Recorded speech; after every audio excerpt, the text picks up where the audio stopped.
Happy Wednesday, everyone. I hope that you are doing fantastic. I am Andarta. I am a professional psychic and Reiki master in Western New York.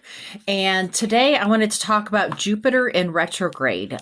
So this just recently happened, and we currently have 5 planets in retrograde. And so this is the latest one. If you want to see some of my other videos about the other planets in retrograde, you can look through my YouTube channel. So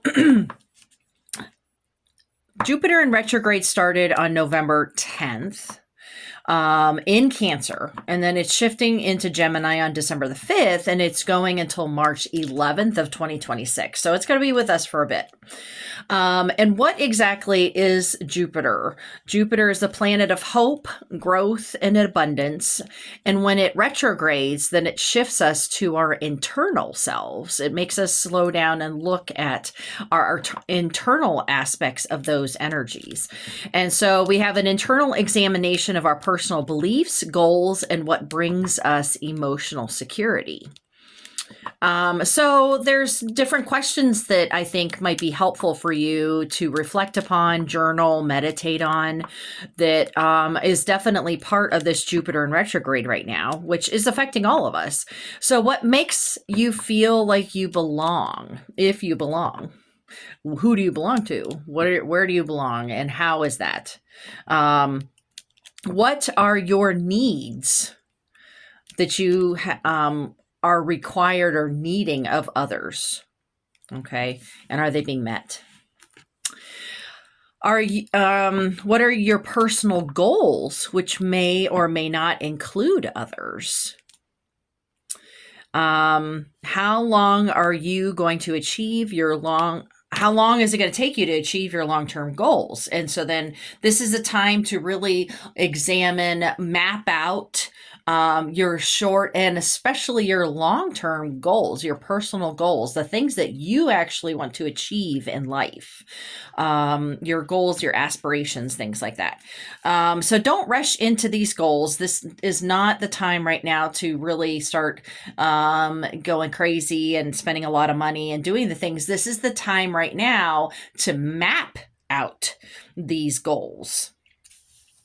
So be realistic about what you can and cannot do so that you can achieve rather than give up with the first challenge, because life is always going to give you challenges for your goals.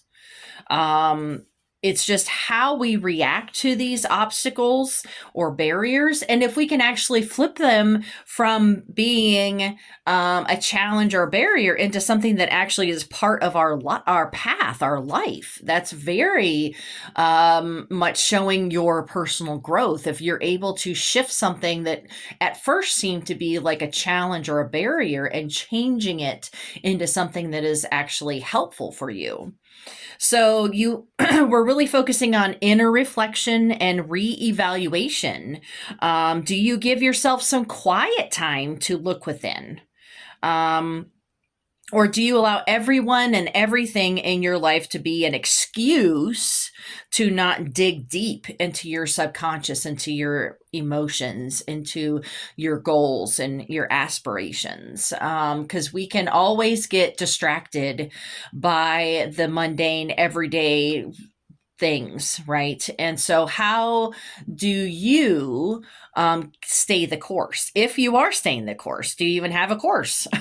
Are you even on a path, a conscious path, or are you just being tossed into the wind and whatever happens to you happens to you?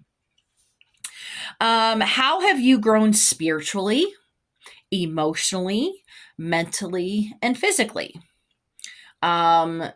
And this can be short-term or long-term from the past, and reflecting on how you have grown. So that means evolved, gotten better at, maybe not necessarily that you're an expert at something, but that you have shifted gears into where you have a different perspective on these different aspects of yourself. How do you face your past? Do you face your past with fear, with sadness, with anger, with longing? And how can you bring inner peace into your life especially if you struggle with looking at your past. Because if you're constantly allowing your past to control your present, then you're not actually living this life, because what is in the past and you can't change that, but you can at least reflect upon how have you grown, how have you changed since then, and just accepting those lessons in order to move forward. How does your home affect your inner peace? This is another thing about Jupiter in retrograde. How does your home affect your inner peace? Do you have inner peace to begin with? And if you do, is it in your home? And if not, then what can you do in your home or to your home in order to have that inner peace? And do you have inner peace when you leave your home? Do you struggle with inner peace when you are around other people? And how can you work on those things? So these are just yet a few questions that really sort of arises, and each person is going to have different answers for these things. But that's what the planets in retrograde are all about, is slowing us down in order for us to reflect upon whatever the energies of that planet is. Looking within ourselves. So that's why Jupiter in retrograde is all about, happiness and, and joy and abundance, and then looking within ourselves on these different elements. And so I invite you all to join my Patreon page, because I actually do daily draws. So I pull a card for the day. I do weekly videos that are separate from these ones that I create on my my YouTube channel, that they are specifically about the daily draws, and they're a little more in depth. And they're more advanced than the more simple YouTube channels that I create. Okay. And then I also write monthly newsletters. I've been writing my monthly newsletter now for almost 10 years. And I look at astrology, land energies, what all we're looking at within ourselves.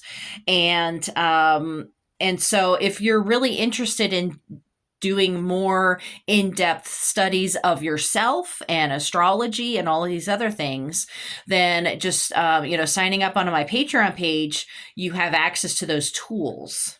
Okay.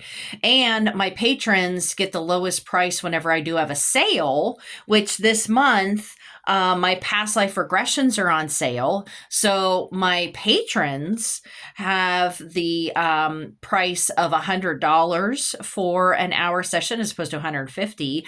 And my non-patrons is $125 for an hour session. And so my patrons always get the lowest prices for any sales that I have, because I have sales each month. And so that really sort of like helps the cycle of me helping you and vice versa, in order that I'm able to do this work, is to have people that support me, that I can, keep on giving back to them. And so I hope that this is helpful to you. And I hope that you really set with these different questions and lessons that we are getting from Jupiter in retrograde. It's not scary. A lot of people think that any planets in retrograde are scary, and that's not the case. I think it's only scary if you don't actually face anything. If you're pretending that they're not happening, or that these issues are not there, or something like that, then you may be struggling a bit with the planets in retrograde. Okay. So have a wonderful week, and I will see you next week. All right. Bye-bye.